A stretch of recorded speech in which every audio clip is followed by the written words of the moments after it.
उल्हासनगरचे एकूण 37 नगरसेवक इथे गट स्थापनासाठी कोकण भवनात आलेले आहे आणि मला विश्वास आहे की आमचे जे लोक सगळे निवडून आलेले आहे ते लोक उल्हासनगर महानगरपालिकासाठी चांगल्यापैकी काम करणार आहे आणि पूर्णपणे आम्ही एकत्र आहोत आणि आपण इथे सगळे माध्यमांचे समोर मी सांगतो आहे की महायुतीचा महापौर होणार आहे आणि आम्हाला नक्की आहे की उल्हासनगरचा नंदनवन आम्ही नक्की करू।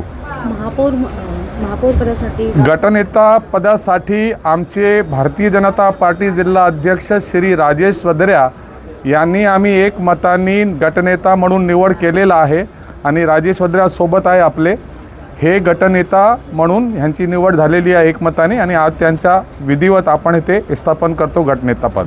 महायुती म्हणून तुम्ही निवडणूक लढलेले आहात, मग महापौर जे असेल महापौर पद कशा पद्धतीने असेल? 2.5 वर्षासाठी असेल की कसं आहे की महायुती म्हणून आम्ही नाही लढवलेलो आहो, आम्ही एकटे लढवलेले आहो, पण सिंगल लार्जेस्ट पार्टी म्हणजे सर्वात मोठी party Bharatiya Janata party 37 seat आहे, बहुमतापेक्षा 3 कमी आहे, पण असं पक्षश्रेष्ठींनी ठरवलेलं आहे की जे काही महापौर होणार आहे सगळे महायुतीचे होणार आहे म्हणून त्या अनुषंगाने आम्ही इथे हे आपल्यासमोर विधान करतोय।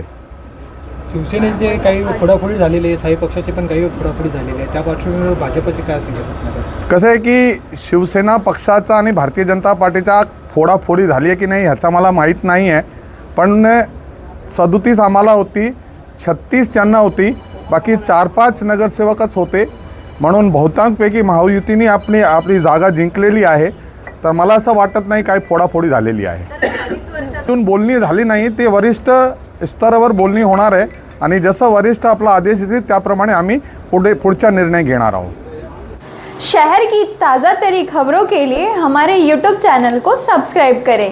अगर वीडियो अच्छी लगी हो तो लाइक और शेयर करें।